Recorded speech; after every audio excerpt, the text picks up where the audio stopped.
ഒരു മുസ്ലിം യുവതിയായ ഷഹല ഒളിച്ചോടിയ വാർത്തയെക്കുറിച്ച് സംസാരിച്ചപ്പോൾ എൻ്റെ ഫേസ്ബുക്ക് പേജിൽ വന്ന ഒരു കമൻറ്റിനെക്കുറിച്ച് പറയാം.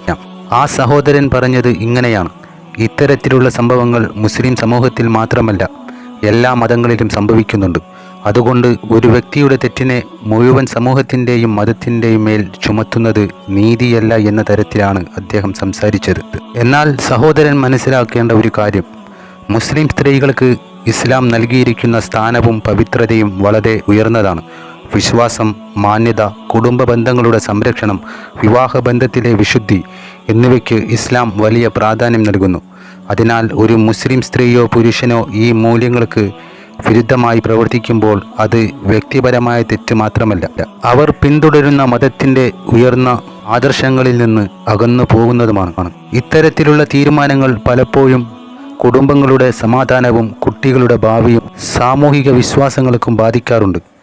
അതുകൊണ്ട് ഇത്തരം വാർത്തകളെ ഒരു സമൂഹത്തെ കുറ്റപ്പെടുത്തുവാനുള്ള അവസരമായി കാണാതെ എല്ലാവർക്കും ഒരു പാഠമായി കാണുകയാണ് വേണ്ടത്. നമ്മുടെ വിമർശനം വ്യക്തികളുടെ തെറ്റായ പ്രവൃത്തികളോടായിരിക്കാം, ഒരു മതത്തോടോ സമൂഹത്തോടോ അല്ല. ഓരോ മതവും ധാർമ്മിക ജീവിതവും കുടുംബത്തിൻ്റെ സംരക്ഷണവും സത്യസന്ധതയും തന്നെയാണ് ഇവിടെ പഠിപ്പിക്കുന്നത്. അതുകൊണ്ട് തെറ്റ് ആരുടേതായാലും അത് തെറ്റാണ്, നന്മ ആരുടേതായാലും അത് അംഗീകരിക്കപ്പെടണം. സമൂഹത്തിൽ പരസ്പര ബഹുമാനവും ഉത്തരവാദിത്ത ബോധവും വളർത്തുകയാണ് ഇത്തരം ചർച്ചകളിലൂടെ നമ്മൾ ലക്ഷ്യമാക്കേണ്ടത്. കഴിഞ്ഞ ജൂലൈ 16 മുതൽ കാണാതായ ബാലുശ്ശേരി സ്വദേശി ഷഹലയെയും 7 വയസ്സുള്ള മകനെയും ഒടുവിൽ വാളയാർ ചെക്ക് പോസ്റ്റിൽ നിന്ന് പോലീസ് കണ്ടെത്തിയിരിക്കുകയാണ്. ഒപ്പം കാണാതായ സമീപത്തെ മൊബൈൽ ഷോപ്പ് ഉടമ മുഹമ്മദ് റാഫിയെയും പോലീസ് പിടികൂടി. കഴിഞ്ഞ കുറച്ച് ദിവസങ്ങളായി സോഷ്യൽ മീഡിയയിലും വാർത്തകളിലും പ്രചരിച്ച പല വ്യാജ വാർത്തകൾക്കുമുള്ള കൃത്യമായ ഉത്തരമാണ് ഇപ്പോൾ പുറത്തു വന്നിരിക്കുന്നത്. എന്താണ് ഇതിൽ യഥാർത്ഥത്തിൽ സംഭവിച്ചത്? ജൂലൈ 16 രാവിലെ ബാങ്കിലേക്ക് പോകുകയാണെന്ന് പറഞ്ഞാണ് ഷഹല വീട്ടിൽ നിന്നും ഇറങ്ങുന്നത്. 2 വർഷത്തോളമായി ഗൾഫിൽ ജോലി ചെയ്യുന്ന ഭർത്താവ് നാട്ടിലേക്ക് തിരിക്കാനിരിക്കെയാണ് ഈ സംഭവം ഉണ്ടാകുന്നത്. അതേസമയം തന്നെയാണ് തൊട്ടടുത്തുള്ള മൊബൈൽ ഷോപ്പ് ഉടമയായ മുഹമ്മദ് റാഫിയെയും കാണാതാകുന്നത്. ഭാര്യയും 3 ചെറിയ കുട്ടികളുമുള്ള ഒരാളാണ് ഈ മുഹമ്മദ് റാഫി.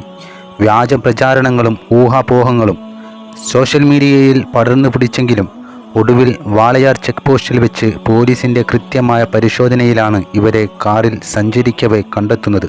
നേരത്തെ ഇവരെ ബാംഗ്ലൂരിൽ വെച്ച് പിടികൂടി എന്ന രീതിയിൽ പല വ്യാജ വാർത്തകളും പ്രചരിച്ചിരുന്നു. കുടുംബജീവിതത്തിൽ അഭിപ്രായ വ്യത്യാസങ്ങളും മനപ്പൊരുത്തക്കേടുകളും ഉണ്ടാകുന്നത് സ്വാഭാവികമാണ്. എന്നാൽ പ്രശ്നങ്ങളിൽ നിന്ന് ഒളിച്ചോടുകയോ സ്വന്തം പങ്കാളിയെയും കുഞ്ഞുങ്ങളെയും വഴിയിലാക്കി ഇറങ്ങിപ്പോകുകയോ ചെയ്യുന്നത് ഒരിക്കലും ഒരു ശാശ്വത പരിഹാരമല്ല. ഇത്തരമൊരു തീരുമാനമെടുക്കുമ്പോൾ അത് ബാധിക്കുന്നത് നിഷ്കളങ്കരായ കുഞ്ഞുങ്ങളെയാണ്. ആ കുട്ടികളുടെ ഭാവി, മാനസിക അവസ്ഥ, സമൂഹത്തിൽ അവർ നേരിടേണ്ടി വരുന്ന ചോദ്യങ്ങൾ എന്നിവ നമ്മൾ ചിന്തിക്കേണ്ടതുണ്ട്. നിയമപരമായും സമാധാനപരമായും പ്രശ്നങ്ങൾ പരിഹരിക്കാൻ വഴിയുള്ളപ്പോൾ ഇത്തരം എടുത്തുചാട്ടങ്ങൾ കൂടുതൽ ജീവിതങ്ങളെ തകർക്കുകയേ ഉള്ളൂ.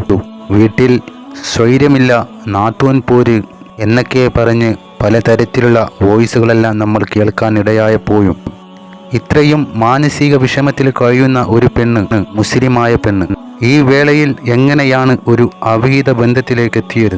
ആ കാര്യങ്ങൾക്കൊന്നും ഇവർക്ക് മാനസിക പ്രയാസങ്ങൾ ഉണ്ടായില്ലേ? പ്രയാസങ്ങൾ നേരിടുമ്പോൾ നിയമത്തിനും സമൂഹത്തിനും മുമ്പിൽ അർഹമായ രീതിയിൽ തീരുമാനങ്ങൾ എടുക്കുകയാണ് വേണ്ടത്, അല്ലാതെ ഇങ്ങനെ ഒളിച്ചോടുകയല്ല അതിനുള്ള മാർഗം.